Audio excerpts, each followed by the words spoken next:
മൂലസ്ഥാനത്തിന്റെ ഭരണം ഫെലിസ്ത്യന്റെ കയ്യിലാണ്. അവൻ മോവാബിനെ ദാവീദ് എഴുന്നേറ്റ് മൂലസ്ഥാനത്തിന്റെ ഭരണം കരസ്ഥമാക്കി. എന്തിനാ? മോവാബ്യരെ നിലത്ത് കിടത്തി ചരട് കൊണ്ടളന്നു. മരണത്തിന് 2 ചരട് കിടക്കുന്ന സ്ഥാനത്ത് ജീവന്റെ ഒരു ചരടിൽ പിടിച്ച് അവൻ അളക്കുക. ആമേൻ. മൂലസ്ഥാനത്ത് കെട്ടിൽ കിടക്കുന്ന ചില അനുഭവങ്ങളെ പരിശുദ്ധാത്മാവ് അറിയിക്കുക. ആമേൻ. നിനക്ക് എഴുന്നേൽക്കണം, നീ ഒന്ന് എഴുന്നേൽക്കണം. എന്തിന്? ദാവീദിനെ പോലെ എഴുന്നേറ്റ് ഫെലിസ്ത്യനെ ജയിച്ചടക്കി ചിലത് നീ കരസ്ഥമാക്കണം.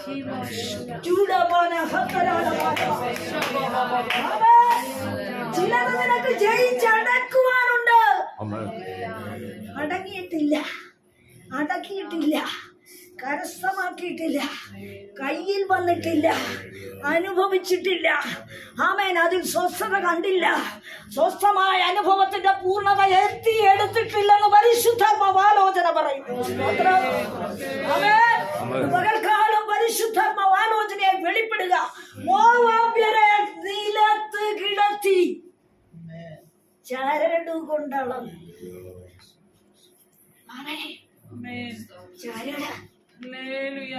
തിന്മയല്ല, നന്മയാ.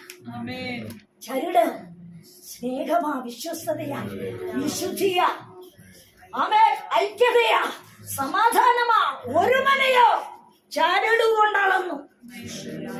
പറ്റുമോ? ആരാ മോവാബ്യര്? അനന്തരം ദാവീദ് ഫെലിസ്ത്യരെ ജയിച്ചടക്കി മൂലസ്ഥാനത്തിന്റെ ഭരണം ഫെലിസ്ത്യരുടെ കയ്യിൽ നിന്ന് കരസ്ഥമാക്കി. അവൻ മോവാബിനെയും തോൽപ്പിച്ച് അവരെ നിലത്ത് കിടത്തി ചരട് കൊണ്ടളന്നു.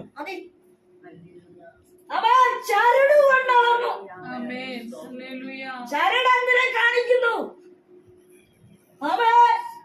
വിടുതലിനെ കാണിക്കുന്നു, വിശാലതയെ കാണിക്കുന്നു, അളവിനെ കാണിക്കുന്നു, സ്വന്തമാക്കേണ്ട അനുഭവത്തെ കാണിക്കുന്നു, വിശ്വാസതയെ കാണിക്കുന്നു, സ്വസ്ഥമായ അനുഭവത്തെ കാണിക്കുന്നു, പൂർണ്ണതയുള്ള വഴിയെ കാണിക്കുന്നു, തികമായ ശുഭമായ തൃപ്തിയായ പൂർണ്ണതയിലേക്ക് നടത്തിപ്പിനെ കാണിക്കുന്നു.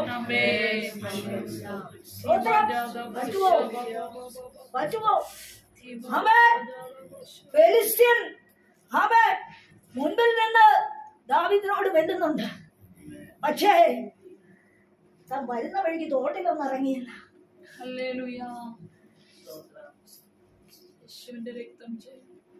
എന്നെ കാട് കയറ്റി പരിശുദ്ധാത്മാവ് കൊണ്ടുപോകും.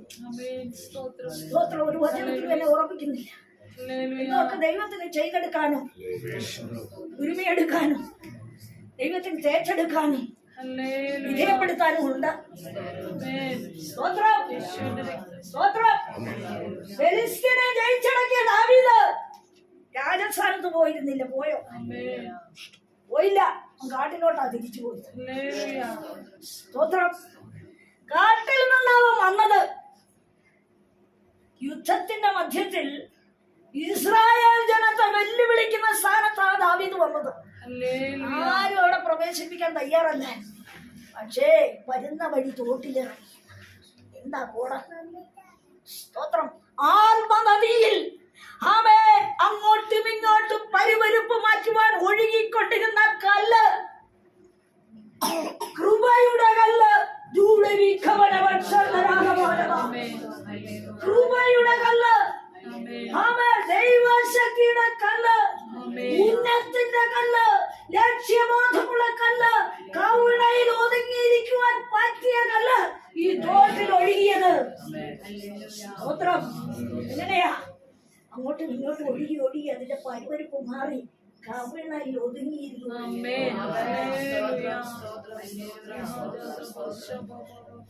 ദൈവം പ്രവർത്തിക്കുന്ന എവിടെയാണെന്നറിയാം. തോട്ടിലൊഴിയ കല്ലായി നീ മാറുന്നു. ലക്ഷ്യത്തിൽ എറിഞ്ഞൊഴിക്കുവാൻ പറ്റിയ കല്ലായി നീ മാറണമെങ്കിൽ ചില തോട്ടിൽ ആത്മനദിയിൽ നീ ഒഴുകേണ്ടതുണ്ട്. ചില ഉപവാസ പ്രാർത്ഥനയിൽ നീ കയറേണ്ടതുണ്ട്. ചില പരിവരുപ്പ് നിന്നിൽ നിന്ന് മാറ്റിയെടുക്കുവാൻ ദൈവത്തിന് പദ്ധതിയുണ്ട്. അങ്ങനെ വന്ന് ദാവീദ് ഒറ്റ കല്ലിന് അവന് ലക്ഷ്യം ആരും പറഞ്ഞു കൊടുക്കുന്നില്ല. വെല്ലുവിളിയുടെ മുന്നിൽ അവനെ രക്തം തിളച്ചു. സ്തോത്രം. പോക്കണത്തിൽ കൈയിട്ട് ഒറ്റക്കല്ലേ എടുത്തോളൂ. അവൻ വിശ്വസിച്ച ദൈവസന നിൽക്കുന്ന പരമാർത്ഥതയുള്ള ദൈവമൈതല് അവൻ ഒറ്റ പ്രാർത്ഥനയിൽ മറുപടി തരുമെന്ന്.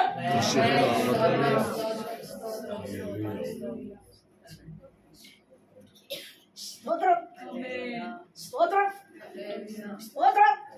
ഒത്തിരിയിട്ട് ഇളക്കാൻ എനിക്കറിയാം. പക്ഷെ പരിശുദ്ധാത്മാവിന് എന്തോ ഇവിടെ ചെയ്തെടുക്കാനുണ്ട്. ഞാൻ ചോദിക്കട്ടെ, മോവാബ്യർ എന്ന് പറയുന്ന സന്തതി ദൈവസന്നിധി 10 തലമുറ വരെ പ്രവേശനമില്ലാത്ത സ്ഥലം. പക്ഷേ അവരെ നിലത്ത് കിടത്തിയെന്ന ആര്? ദാവീദ്. ദാവീദ് അവരെ നിലത്ത് കിടത്തി. ആമേ, ചിലത് നിലത്ത് കിടക്കണം. ആമേ, താഴുകയില്ലെന്ന് പറയുന്നത്, വിധേയപ്പെടുകയില്ലെന്ന് പറയുന്നത് സഹോദരന്മാർക്ക്, സഹോദരിമാർ വിധേയപ്പെടും. ദൈവത്തിന്റെ കാറ്റടിച്ചോണ്ടിരിക്കുകയായി. സ്തോത്രം. വെല്ലുവിളിയോടെ നിൽക്കുകയല്ലേ, ഞങ്ങൾ ഇത് വിടത്തില്ല. സ്തോത്രം, സ്തോത്രം. എന്നാൽ ആമേ, വിശ്വാസത്തിൽ നിലനിൽക്കുന്നത് കൊണ്ട് ചില ചോദ്യശരം മുമ്പോട്ടുണ്ട്. നിന്നെ കരുതുകൊണ്ട് ഇങ്ങനെ നിന്റെ ജീവിതത്തിൽ ഒരു വിടുതൽ ഞങ്ങൾ കാണട്ടെ. നീ ആശിച്ചതിനുള്ള ഒരു ഫലം നിന്നിൽ ഉണരാകട്ടെ. ചോദ്യം പരിശുദ്ധാത്മാവ് പറയാ. ആമേ, ചിലതിനെ വിധേയപ്പെടുത്തത്തക്കവണ്ണം ദൈവത്തിന്റെ പരിശുദ്ധാത്മാവ് പ്രവർത്തിക്കാം. എങ്ങനെയാ? സ്തോത്രം. ദാവീദേ, നീ ജയിക്കണം. നീ അതിനെന്നാ ചെയ്യണം? എഴുന്നേക്കണം. സ്തോത്രം. നീ എഴുന്നേറ്റാൽ ചിലതിനെ ജയിച്ച് നീ അടക്കും. ജയിച്ചടക്കി ചിലത് കരസ്ഥമാക്കിയെന്ന കയ്യിൽ വരണം. ജയിച്ചാൽ ചിലത് കയ്യിൽ വരും. സ്തോത്രം. തടസ്സമില്ലേ? വാദിക്കുന്ന അനുഭവമില്ലേ? സ്വസ്ഥതകൾക്ക് അളവില്ലേ? പലപ്പോഴും പ്രാർത്ഥനാ ശബ്ദത്തിന്റെ മുമ്പിൽ വിഘടിച്ചു പോകുന്ന അനുഭവമില്ലേ? പരിശുദ്ധാത്മാവ് ചോദിക്കുന്നു, നീ ചിലതിനെ അടക്കണം. ഒരു വാക്യം പെട്ടെന്ന് എടുക്കാം.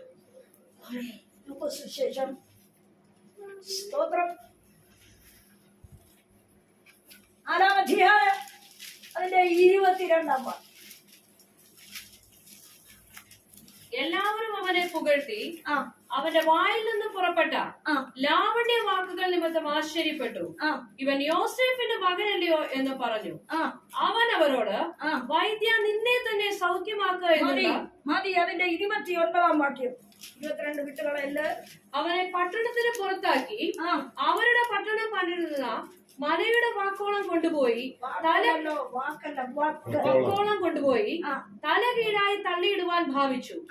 അവനോ അവരുടെ നടുവിൽ കൂടി കടന്നുപോയി. ആ വാക്യം ഇന്ന് പരിശുദ്ധാത്മാവ് ഇവിടെ ഇടപെടുന്നു. നടുവിൽ കൂടെയുള്ള പോക്കാം. ദൈവ പൈതന്റെ ആഗ്രഹം, ദൈവ പൈതന്റെ വിഷയം, ദൈവ പൈതന്റെ വിടുതല് മധ്യത്തില. അവനെ അരികെ വെച്ച് ആരും കാണാതെ അനുഗ്രഹിക്കാവുന്നല്ല. ദൈവജനത്തിന്റെ നടുവില ഒരു വിടുതല. യേശുവിന്റെ വായിൽ നിന്നും വന്ന വാക്ക് നിമിത്തം അവനെ എല്ലാവരും പുകഴ്ത്തി.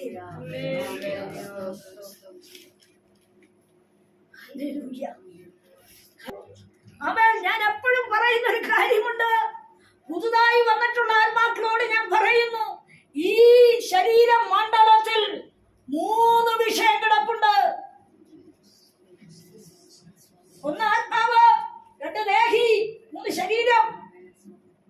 ഈ 3 മണ്ഡലം ദ്രവത്വമുണ്ട്. സ്തോത്രം.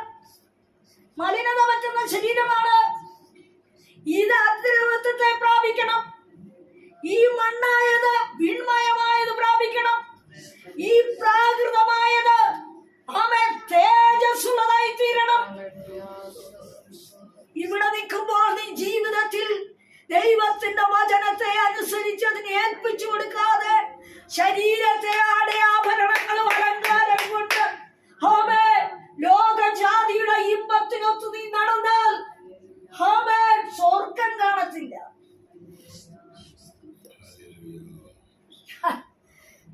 ഇട്ടാലേ ആരും കാണത്തില്ല.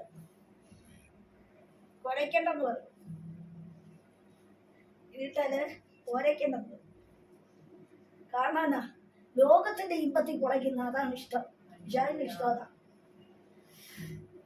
പത്രോസിന്റെ പടവിലേക്ക് യേശു ഗെനസരേത്ത് തടാകത്തിന്റെ കരയിൽ നിൽക്കുമ്പോ യേശു ആ പടവിലേക്ക് കയറിയിട്ട് പറഞ്ഞു, കരയിൽ നിന്ന് അല്പം നീക്കാനാ, നീ കരയെ കെട്ടിയിട്ടോ, ഞാൻ അവിടെ ഇരുന്ന് ഉപദേശിച്ചോളാന്ന് പറഞ്ഞില്ല. കാരണം ലോകമാണ്, ലോകത്തിന്റെ വ്യവസ്ഥിതിയാണ്, ലോകത്തിന്റെ ഇമ്പങ്ങളാണ്, ലോകത്തിന്റെ ലൗകികമാണ്. അതിൽ നിന്ന് വിട്ടുമാറിയാൽ ഞാൻ ഈ ജനത്തെ ഉപദേശിക്കാം.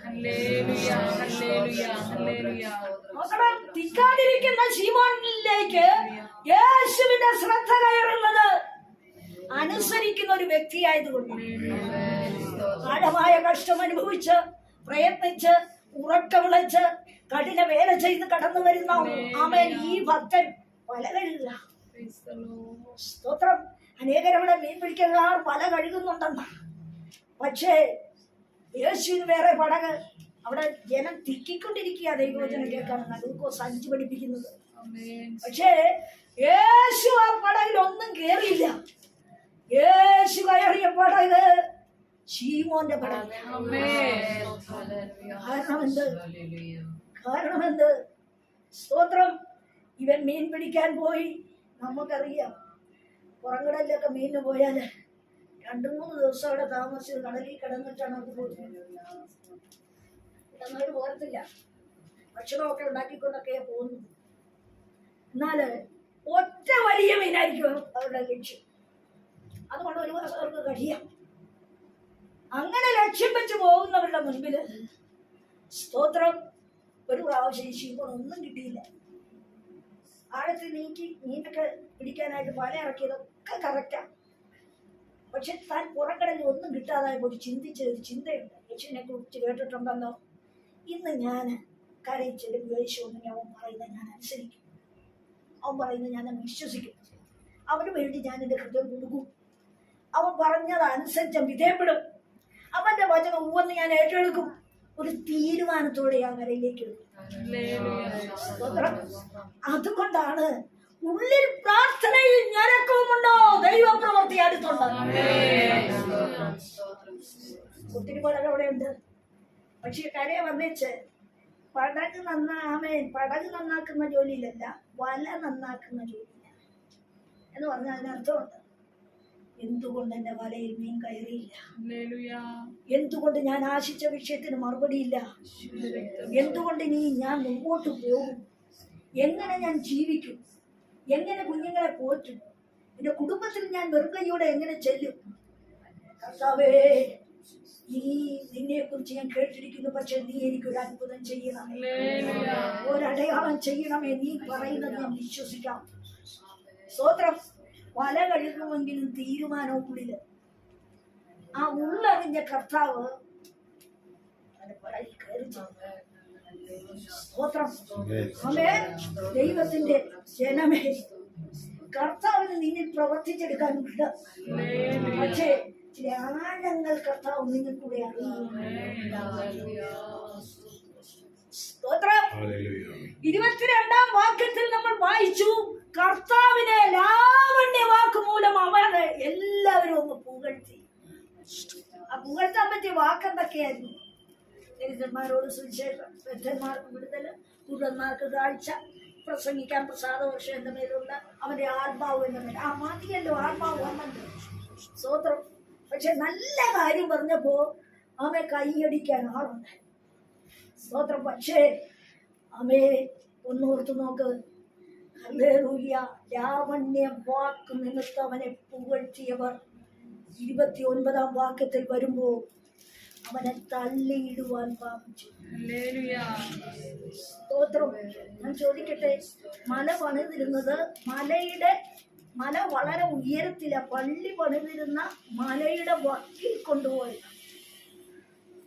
സ്തോത്രം. അവിടെ പറഞ്ഞ ചില കാര്യമുണ്ട്, വായിക്കാം നമുക്ക് ആ വാക്യത്തിന്റെ ഓരോ. അവരെ പട്ടണത്തിനെ പുറത്താക്കി അവരുടെ പട്ടണം പണിതിരുന്ന മലയുടെ വക്കോളം കൊണ്ടുപോയി. അല്ല ചയ, ആ 22-23 വാക്യം മുതൽ അവൻ അവരോട്, വൈദ്യ, നിന്നെ തന്നെ സൗഖ്യമാക്കുക എന്നുള്ള പഴഞ്ചൊല്ലും കഫർന്നഹൂമിൽ ഉണ്ടായി കേട്ടതല്ല ഈ നിന്റെ പിതൃനഗരത്തിലും ചെയ്യുക എന്നും നിങ്ങൾ എന്നോട് പറയും നിശ്ചയം. കേട്ടോ, വരാനിരിക്കുന്ന വിഷയങ്ങള്, യേശുവിന്റെ നേരെ ഉന്നം വച്ചിരിക്കുന്ന ലക്ഷ്യങ്ങള്, യേശുവിന്റെ വിശ്വസതയെ ചോദ്യം ചെയ്യുന്ന വാദങ്ങള്, അവരുടെ ഉള്ളിലിരിപ്പ് കർത്താവ് വിവേചിക്കുന്ന. നമുക്ക് അതിനോട് ബന്ധപ്പെട്ട് ചില കാര്യം കൂടെ എടുക്കണമല്ലോ. മർക്കോസ് സുവിശേഷം 11-ാം അധ്യായം അതിന്റെ 11-ാം വാക്യം. അവൻ യെരൂശലേമിൽ ദേവാലയത്തിലേക്ക് ചെന്നു. സകലവും ചുറ്റും നോക്കിയ ശേഷം നേരം വൈകിയത് കൊണ്ട് പന്തിരൂരോടുകൂടെ ബഥാനിയയിലേക്ക് പോയി. കണ്ടോ, ദേവാലയത്തിൽ വന്നു. 11 മർക്കോസിൽ നമ്മൾ വായിച്ചു. ദേവാലയത്തിലേക്ക് വന്നു, ശരിയാ. അവൻ അവിടെ സകലവും ചുറ്റും നോക്കി. അവനെ ചുറ്റും നോക്കുന്ന കർത്താവ് ദേവാലയത്തെയാണോ ചുറ്റും നോക്കിയത്? ദേവാലയത്തിൽ ആരൊക്കെ ഉണ്ട്? 6:6, ലൂക്കോസ് സുവിശേഷം 6:6. മറ്റൊരു ശബത്തിൽ അവൻ പള്ളിയിൽ ചെന്ന് ഉപദേശിക്കുമ്പോൾ വലങ്കി വരണ്ടുള്ളൊരു മനുഷ്യൻ അവിടെ ഉണ്ടായിരുന്നു. ശാസ്ത്രിമാരും പരീക്ഷന്മാരും അവനെ കുറ്റം ചുമത്തുവാൻ സംഗതി കിട്ടേണ്ടതിന് അവൻ ശബത്തിൽ സൗഖ്യമാക്കുമെന്ന് നോക്കിക്കൊണ്ടിരുന്നു. കണ്ടോ, മർക്കോസ് സുവിശേഷം 3:3. മറക്കല്ലേ ഈ വാക്യങ്ങള്, തെളിവ് കൊണ്ടുവരിക. വരണ്ട കൈയുള്ള മനുഷ്യനോട് അവൻ നടുവിൽ എഴുന്നേറ്റ് നിൽക്ക എന്ന് പറഞ്ഞു. അതിനു മുമ്പ് മർക്കോസ് സുവിശേഷം അവൻ പിന്നെയും പള്ളിയിൽ ചെന്നു. അവിടെ വരണ്ട കൈയുള്ളൊരു മനുഷ്യനുണ്ടായിരുന്നു. അവർ അവനെ കുറ്റം ചുമത്തേണ്ടതിന് ശബത്തിൽ അവനെ സൗഖ്യമാക്കുമോ എന്ന് നോക്കിക്കൊണ്ടിരുന്നു. വരണ്ട കൈയുള്ള മനുഷ്യനോട് അവൻ നടുവിൽ എഴുന്നേറ്റ് നിൽക്ക എന്ന് പറഞ്ഞു. പിന്നെ അവരോട്, ശബത്തിൽ നന്മ ചെയ്യുകയോ തിന്മ ചെയ്യുകയോ ജീവനെ രക്ഷിക്കുകയോ കൊല്ലുകയോ ഏത് വിഹിതമെന്ന് ചോദിച്ചു. നന്മ ചെയ്യുന്നവരുണ്ട്, നന്മ ചെയ്യുന്ന ആൾക്കാർ കുറച്ചുണ്ട്, തിന്മയ്ക്കായി കരുതി കൂട്ടി വന്നിരിക്കുന്നവരുണ്ട്, കൊല്ലാൻ ആഗ്രഹമുള്ളവരുണ്ട്, ജീവിപ്പിക്കുവാൻ ഇഷ്ടപ്പെടുന്നവരുണ്ട്, വരണ്ട കൈയുള്ളവരുണ്ട്, കുറ്റം ചുമത്തുവാൻ നോക്കിക്കൊണ്ടിരിക്കുന്നവരുണ്ട്.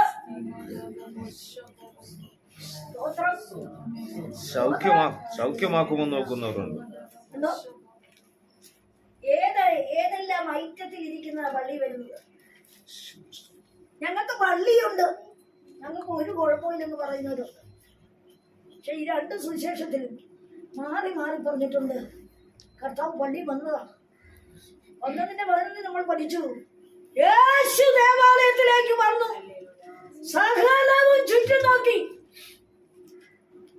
അവിടെ ആരൊക്കെ ഉണ്ടെന്നൊന്നും പറഞ്ഞിട്ടില്ല.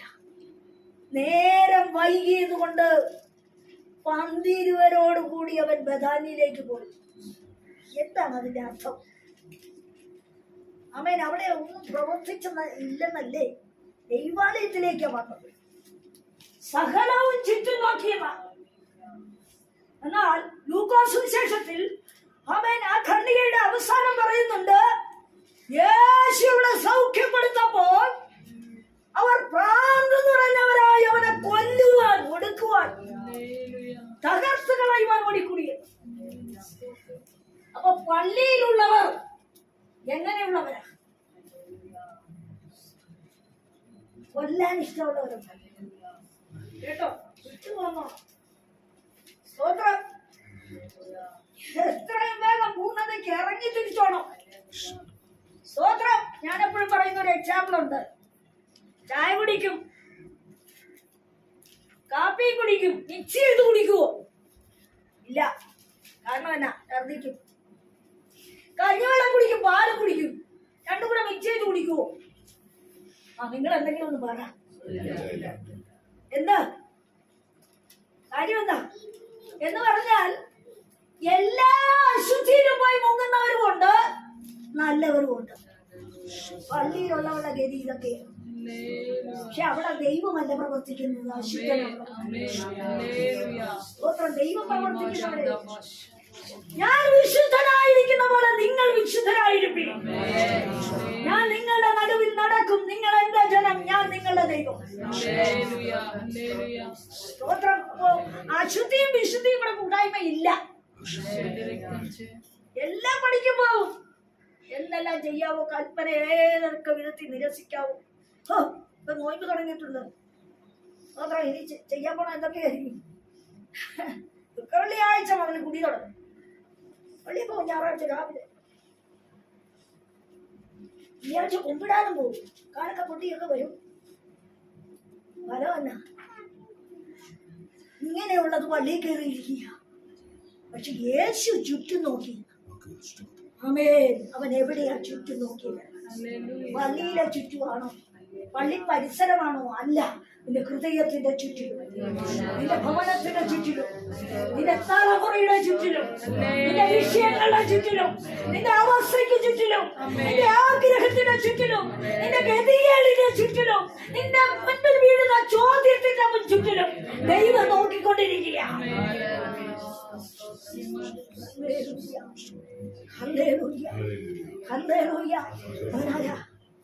ദേവാലയത്തിൽ വന്നവനാ, പ്രവർത്തിക്കാൻ വന്നവനാ. പക്ഷെ അവിടെ എഴുതിയിരിക്കുന്ന ഒരു ഇമ്പോർട്ടന്റ് വേർഡുണ്ട്. എന്നാന്നറിയാമോ? നേരം വൈകിയതുകൊണ്ട്. What is the meaning of that? നേരം വൈകിയതുകൊണ്ട് പറഞ്ഞാൽ ഞങ്ങൾ ഇരുന്ന് തരാം, ഉറങ്ങിത്തരാം, നീ വേണമെങ്കിൽ പറഞ്ഞോ, ഞങ്ങൾ ഏറ്റു. പക്ഷെ ഞങ്ങൾ ഇതൊന്നും പ്രവർത്തിക്കാം. അങ്ങനെയുള്ളവരുടെ കൂട്ടായ്മയാണോ വേണ്ടത്? അങ്ങനെയുള്ളവരുടെ കൂട്ടാണോ വേണ്ടത്? നിങ്ങൾക്കറിയണോ? അവൻ സ്തോത്രം കീമോ ചെയ്തിട്ട് ഒരു പ്രശ്നം കളഞ്ഞു, അടുത്തത് കളയുവാൻ നോക്കിയിരിക്കുമ്പോ ലങ്സിന് കയറി പിടിച്ചിട്ടുണ്ട്, സ്പ്രെഡായി എന്ന് പറഞ്ഞ് സൗദിയിൽ നിന്ന് വന്ന ഒരു സഹോദരി, നേഴ്സ് സഹോദരി, ഭർത്താവും ഇവർക്ക് ഈ രോഗമായതുകൊണ്ട് അയാൾ ജോലി രാജിവെച്ച് നാട്ടിൽ വിട്ടു. സ്തോത്രം. ഒരു ശുശ്രൂഷ കൊണ്ട് വിളിച്ചപ്പോൾ പരിശുദ്ധാത്മാവ് പറഞ്ഞു, താരപ്പെടണ്ട, സ്തോത്രം, ദൈവത്തോടെ പ്രവർത്തിക്കും, പ്രാർത്ഥിക്കാം. കർത്താവിന്റെ കയ്യിൽ വിഷയം കൊടുത്തു. ഞങ്ങൾ ചിലർ പ്രാർത്ഥിക്കാൻ. ആമേൻ. 2 ദിവസം കഴിഞ്ഞ് ഞാൻ RCC ഇരിക്കുക. ഞാൻ വിളിച്ചപ്പോ കീമോ ചെയ്യാൻ 4 മണി വരെ ഇരുന്നിട്ട് കീമോ ചെയ്യില്ല. കാരണം ഇതനുസരിച്ച് ലൈൻ അനുസരിച്ച് 5 മണിയോട് കൂടിയ സംഗതി നടക്കുള്ളൂ. സ്തോത്രം. ആമേൻ. ആത്മാവിൽ ദൈവത്തിന്റെ ആലോചന പറഞ്ഞവരോട്, നിങ്ങൾ അവിടെ ഇരിക്കണ്ട, നിങ്ങൾക്കിനി കീമോ ഇല്ല. ദൈവം ഇവിടെ പ്രവർത്തിച്ചു. ദൈവം നമ്മളാരുമല്ല, ദൈവം അവിടെ പ്രവർത്തിച്ചു. ഒരു കീമോ ചെയ്യാതെ ഓടിയവരുടെ വാഹനത്തിൽ കയറിയിട്ട് അവരുടെ ഭർത്താവ് വിളിച്ചു പറഞ്ഞു, ആന്റി ദൈവം അവിടെ പ്രവർത്തിച്ചു, ഇനി കീമോ ചെയ്യേണ്ടെന്ന്. കാരണം എന്നാ, അവിടെ ചെന്ന് അന്ന് അവരുടെ ടെസ്റ്റ് എല്ലാം അവർ ചെയ്തതാ. ഇപ്പൊ പറഞ്ഞു സ്പ്രെഡ് ചെയ്തതൊക്കെ കഴിഞ്ഞിട്ടുണ്ട്, ഇപ്പൊ വലിയ കുഴപ്പമില്ല. കീമോ ചെയ്തിട്ട് അടുത്ത ആഴ്ച ഓപ്പറേഷൻ, അടുത്തത് കളയാൻ. സ്തോത്രം. ദൈവത്തിന് ഒരു കാര്യം അസാധ്യമല്ല.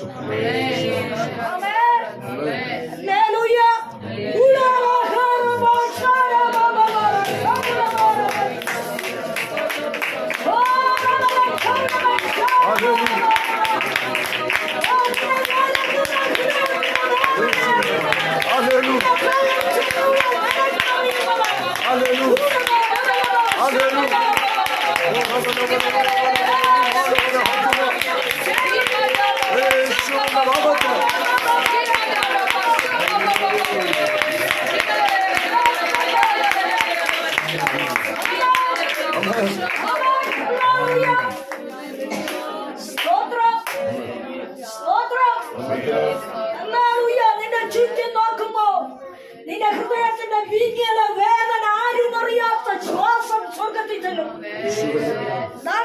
ആത്മാവ് ഉച്ചരിച്ചുകൂടാത്ത ജനക്കങ്ങള് വിശുദ്ധന് വേണ്ടി പക്ഷപാതം ചെയ്യുന്നത്.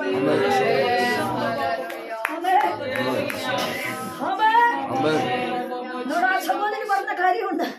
പല പ്രാവശ്യം കീമോ ചെയ്യാൻ അവിടെ പോയതാ.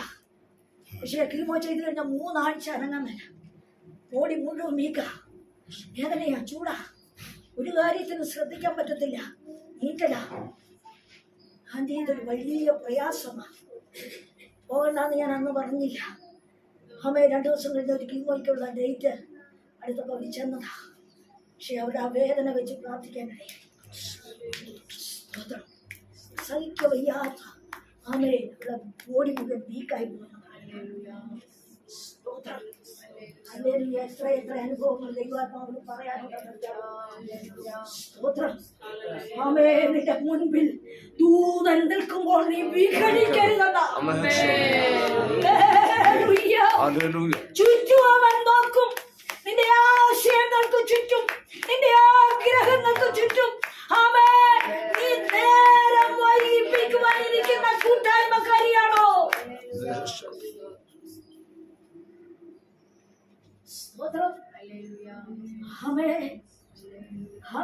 എനിക്ക് സ്വയം കഴിയും, ഞാൻ പ്രാർത്ഥിച്ചെടുക്കാം. ആ തീരുമാനമാണോ നിന്റെ ഉള്ളിലിരിപ്പ്?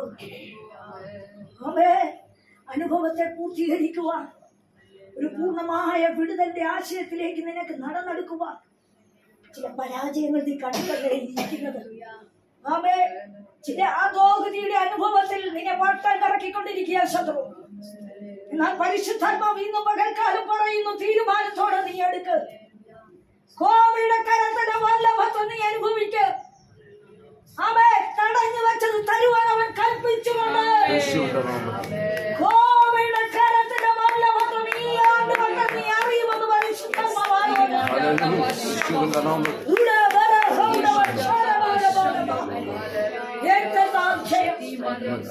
യേശുവിന്റെ നാമത്തിൽ ക്ഷേമണിക്കുക.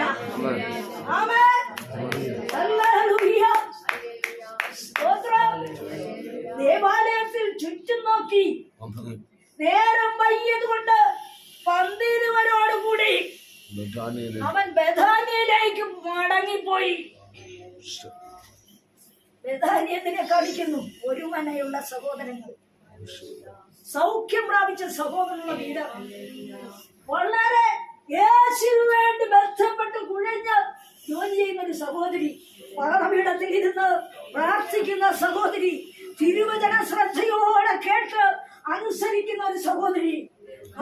ഒരുമിച്ച് അവർക്ക് എതിരഭിപ്രായമില്ല. അവിടെ പോയി പ്രവർത്തിച്ചെന്ന് സ്തോത്രം.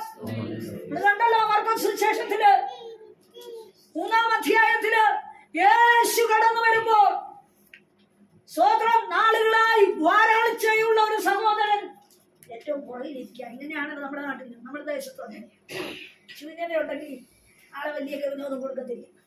എരിയേടുണ്ടെങ്കിൽ അല്ലേ, എല്ലാവരും പോലും കൈ നീട്ടാൻ കഴിയില്ല. ശൂന്യത. മാർക്കോസ് 3-ല് എഴുതിയിട്ടിരിക്കുന്നു, അവൻ പിന്നെയും പള്ളിയിൽ വെച്ചു. അങ്ങനെയല്ലേ ആ വാക്ക്? പിന്നെയും പള്ളിയിൽ വന്നു.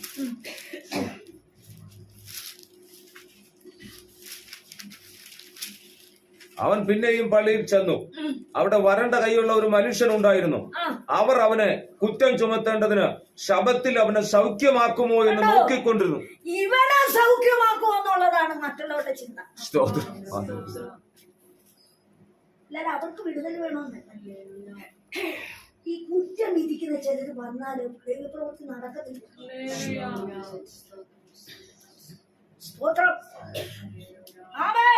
അവർ അവനെ കുറ്റം ചുമത്തേണ്ടതിന് നോക്കിക്കൊണ്ടിരുന്നു. അപ്പൊ ചിലത് കാണാൻ വരുന്നത്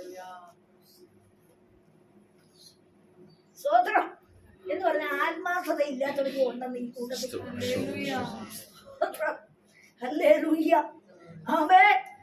ആത്മാർത്ഥതയില്ല.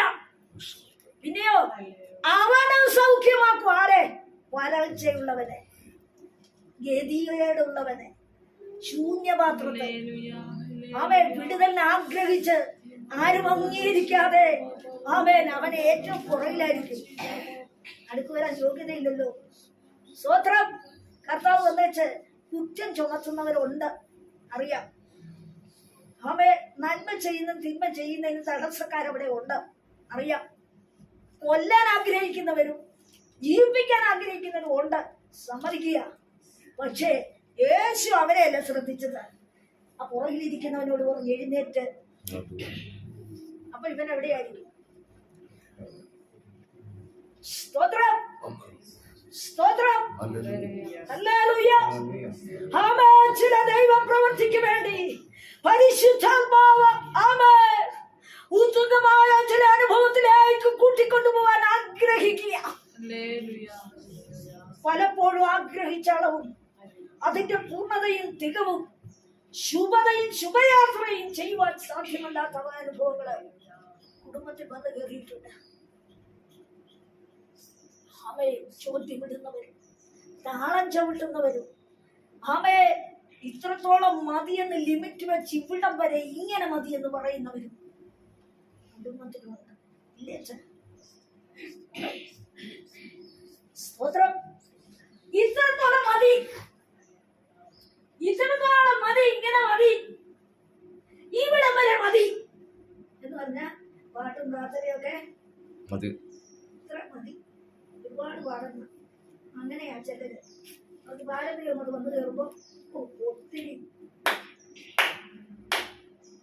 സഹോദരി ശിശുരോഗിക്കുന്നോട് കിടന്ന് ഒത്തിരി ആടി പാടണ്ട. 68 വയസ്സായ എനിക്ക്. സ്തോത്രം. ആടിപ്പാടിയില്ലെങ്കിൽ അമ്മേ ദൈവം അമ്മേ പാടിക്കും. സ്തോത്രം, സ്തോത്രം, സ്തോത്രം. സഭ ഞങ്ങൾ വന്നു ഓരോന്നവരെ അവര് ഇങ്ങനെ സ്പ്രിങ് അടിക്കുക. അത്ര നല്ല ദൂതുപോലെ പ്രകാശിച്ചു. ദൂതുപോലെ പ്രകാശിക്കുന്നില്ല. കുടുംബത്തിന്റെ കുറവല്ല കേട്ടോ. എവിടെയോ ഒരു കല്ല് കയറി ഇരിപ്പുണ്ട്. പറയുന്നത് വിഷമിക്കരുത്.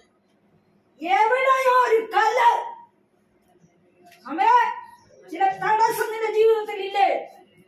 ചില വാദമുഖങ്ങൾ നിന്റെ ജീവിതത്തിൽ ഇല്ലേ? വിട്ടുകൊടുക്കാതെ തടഞ്ഞു വെച്ചിരിക്കുന്ന ചില അനുഭവം ഇല്ലേ? പകയിലും കയ്പിന്റെ വേരിലും ആമേ ആ നീതിയുടെ ബന്ധനത്തിൽ നീ കുടുങ്ങി നിൽക്കുക. മടങ്ങിവാ. യേശുവിന്റെ നാമത്തിൽ, യേശുവിന്റെ നാമത്തിൽ, യേശുവിന്റെ നാമത്തിൽ. ആമേൻ. ഹല്ലേലൂയ. എഴുന്നേറ്റ് നടുവിൽ വാ. ദൈവത്തിന്റെ വിടുതൽ നടക്കാൻ നടക്കുന്നു. ദൈവത്തിന്റെ വിടുതല് കാണാൻ വേണ്ട നല്ലപോലെ. ഇങ്ങോട്ട് മാറി. സ്തോത്രം, സ്തോത്രം. ദൂതാലോചനയൊന്നും വേണ്ടേ? വേണോ? വേണമെങ്കിൽ വെട്ടപ്പെട്ട് ഇരിക്കും. സ്തോത്രം. അവിടെ ഇന്ന് സൗകര്യം അങ്ങോട്ട് പോയല്ലോ. അതന്നെ.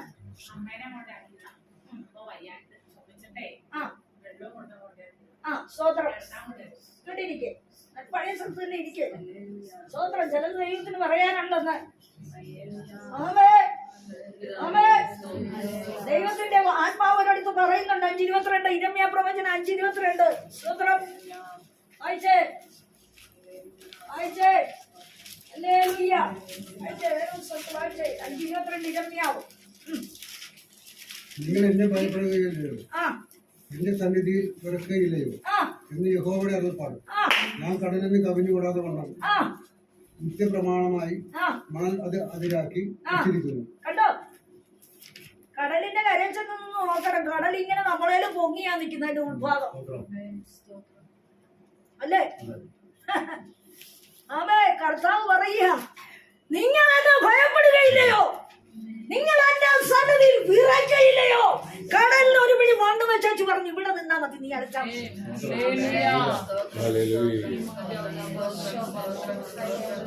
കടൽ പോലും ദൈവത്തെ അനുസരിക്കുന്ന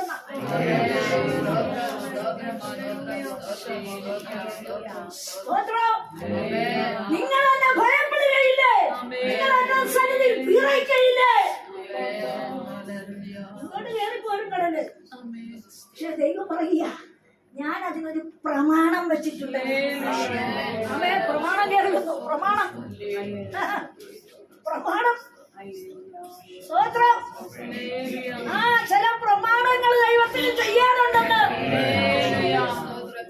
സ്തോത്രം. പ്രമാണം.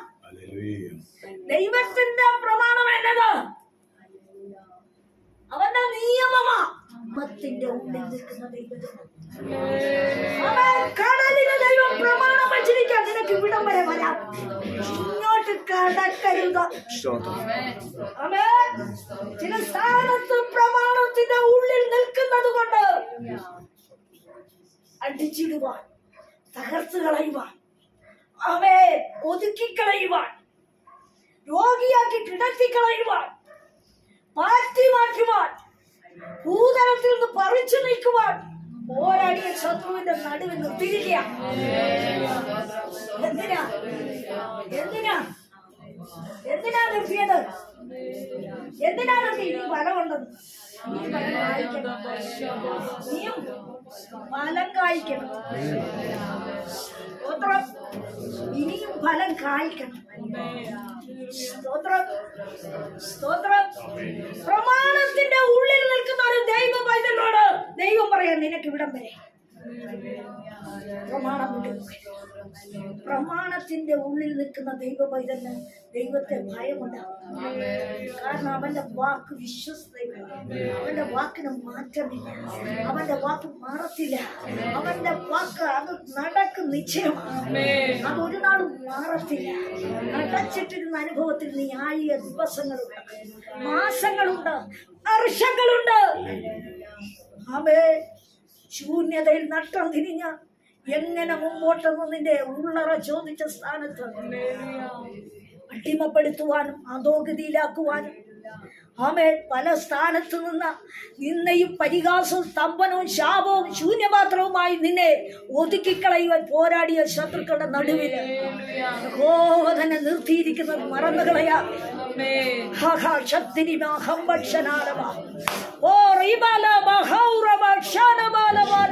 കുഴിച്ച വെള്ളം പലപ്പോഴും കുടിപ്പിക്കുകയില്ല, ഏറ്റെടുത്ത നന്മ അനുഭവിപ്പിക്കുകയില്ല. ആമേ അത് സ്വന്തമായി ആമേ പൂർണ്ണതയിൽ എത്തിക്കയില്ലെന്ന് നിന്റെ സ്വസ്ഥതയെ കെടുത്തി പലവട്ടം നിന്റെ കുടുംബ ജീവിതത്തെ തല്ലി തകർക്കുവാൻ ആമേ അടിമപ്പെടുത്തിയ അവസ്ഥകളുണ്ടെന്ന് പരിശുദ്ധാത്മാവ് ആലോചന പറയുക. എന്നാൽ രണ്ടു വേണ്ട, ഒന്ന് മതി. കോവിഡ് കരത്തിൽ നീ സമർപ്പിക്കേ. ഒരത്ഭുതം ആമേ ജൂൺ ജൂലൈ മാസത്തിൽ നിന്നെ തേടി വരുന്നുണ്ട്. ഒരടയാളം അവൻ നിനക്ക് വേണ്ടി ചെയ്തു തരുന്ന ദിവസം. നീ ആഗ്രഹിച്ചത്, നീ അടുക്കാത്തത്, നീ അനുഭവിക്കാത്തത്, നിന്റെ കയ്യിൽ കിട്ടാത്തത്, നീ കൈമുതലായി അളക്കാത്തത് ചിലത് ഞാൻ നിന്നെ അളപ്പിക്കുവാൻ പോകുകയാണ്. യേശുവിന്റെ നാമത്തിൽ, യേശുവിന്റെ നാമത്തിൽ. നിങ്ങൾ എന്നെ ഭയപ്പെടുകയില്ലേ?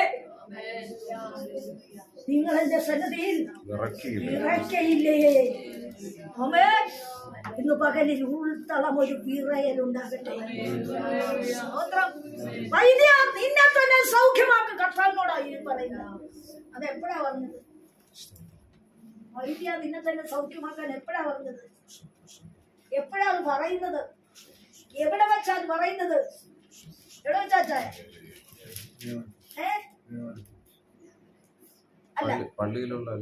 അല്ല, കാൽവറി കിടക്കുമ്പോൾ നീ നിന്നെ തന്നെ സൗഖ്യമാക്കി ഇറങ്ങി വാന്ന് പറഞ്ഞു. അതാ ആ വാക്യം. സ്തോത്രം. നീ നിന്നെ തന്നെ വിടുവിച്ച് ഇറങ്ങി വാ. വൈദ്യ നിന്നെ തന്നെ സൗഖ്യമാക്ക്. കർത്താവിന് രോഗം വന്നതായിട്ട് വല്ല അറിവുണ്ടോ? ഇന്നെങ്ങനെയാ പള്ളി വെച്ച് രോഗം സൗഖ്യം കൊടുക്കുന്നില്ല. സ്തോത്രം. അവോട് തെറ്റരുത്.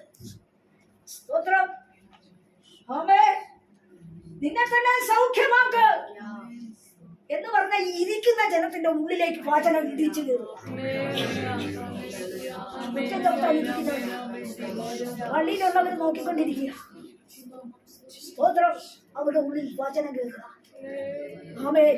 അവനെ കുറ്റം ചുമത്താൻ അല്ലെങ്കിൽ സൗഖ്യമാക്കുന്ന യേശുവിനെ കുറ്റം പറയാൻ, വിധിക്കാൻ, പകയ്ക്കാൻ, പിടിക്കാൻ, പിടിച്ചു കെട്ടാൻ ഇരിക്കുന്നവരെ ആമേ, ഇരിക്കുന്ന ജനം ആമേ, കുറ്റം അവരോധിക്കാൻ നിൽക്കുന്ന ജനം സ്തോത്രം അവരുടെ ഉള്ളിലേക്ക് പരിശുദ്ധാത്മാവ് തുറച്ചു നിന്നെ തന്നെ. സെക്കൻഡ് പോയിന്റ് എന്നുള്ള പഴഞ്ചൊല്ലും കഫർന്നഹൂമിൽ ഉണ്ടായി. കേട്ടതെല്ലാം ഈ നിന്റെ പിതൃനഗരത്തിലും ചെയ്യുക എന്നും നിങ്ങൾ എന്നോട് പറയും നിശ്ചയം. കണ്ടോ?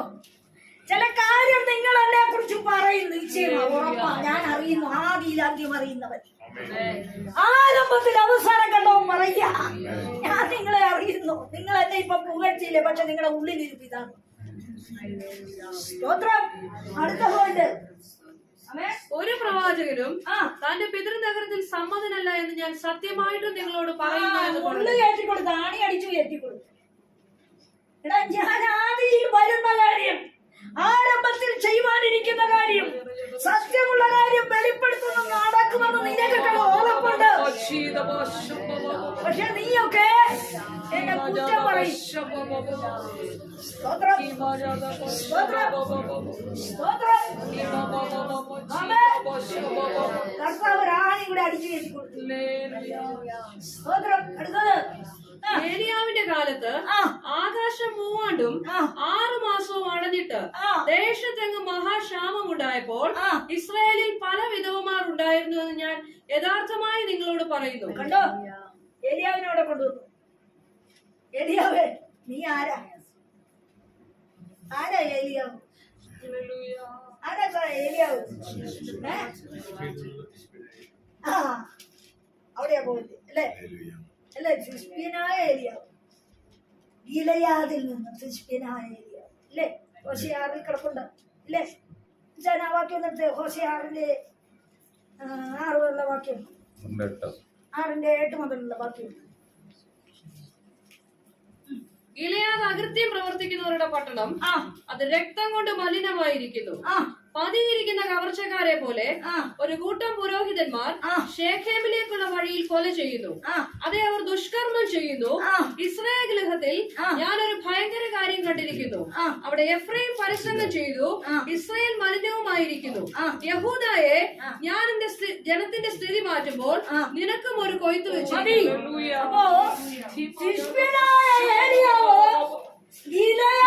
നിന്നുള്ളവനാണ്. അവന്റെ ക്വാളിഫിക്കേഷൻ എന്താ? ഒറ്റയാണ്.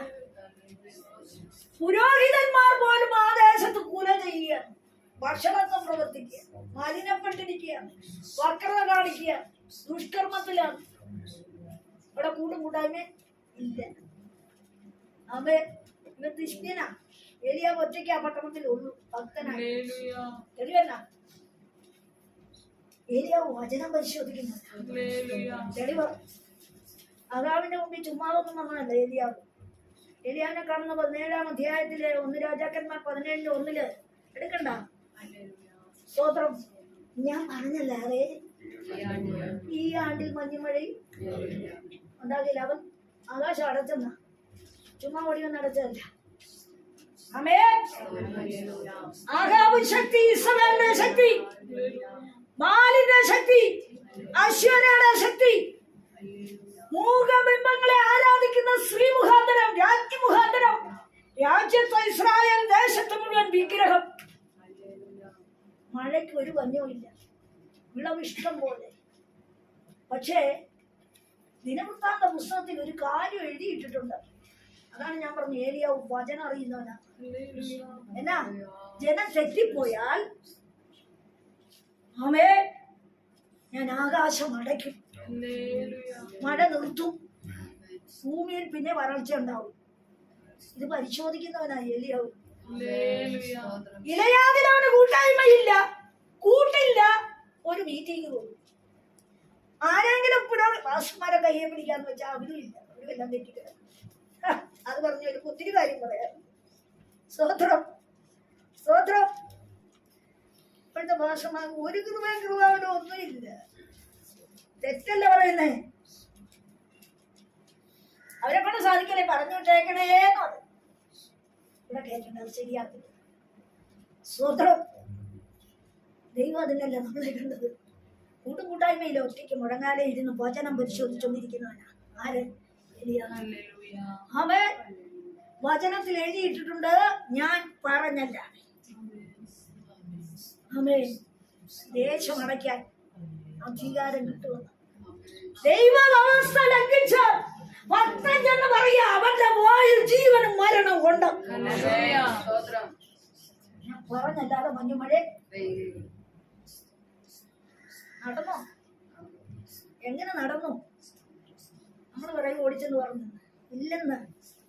ആമേ, ഇസ്രായേൽ ദേശത്ത് ഈസബേലിന്റെ ബിംബശക്തി ഓടി നടന്ന സ്ഥാനത്ത് സ്തോത്രം, അതിൽ ജയിച്ചു മുളച്ചു മതിച്ചു നടക്കുന്ന രാജാവും രാജ്ഞിയും അവൻ മുമ്പോട്ട് ദൈവത്തെ വകവയ്ക്കാതെ സത്യജനത്തെ തെറ്റിച്ചു കൊണ്ടിരിക്കുമ്പോൾ ഏലിയാവിന്റെ രക്തം തിളക്കിയ എന്താ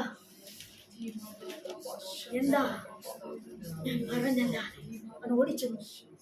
രാജാവിന്റെ മുഖത്ത് നോക്കിയിട്ട് പറഞ്ഞു, ഞാൻ പറഞ്ഞല്ല. കാര്യം എന്താ? അവനിൽ വ്യാപരിച്ച ശക്തിയെ പിടിച്ചു കെട്ടി. ഭക്തന് സാധിക്കും, മുഴങ്കാലെ ഇരിക്കുന്ന ഭക്തന് സാധിക്കും, വചനമനുസരിച്ച ഭക്തന് സാധിക്കും. പ്രത്യേക ഒരു കൃപാവരക്കാരെ കൊണ്ടുവരണ്ട. ചില വിഷയങ്ങൾക്ക് നിനക്ക് മറുപടി തരുക. സ്ഥായിയായ സുസ്ഥിരമായ സ്വച്ഛമായ ഒരു അനുഭവത്തിന്റെ പൂർണ്ണത നീ എത്തിയെടുക്കുമെന്ന്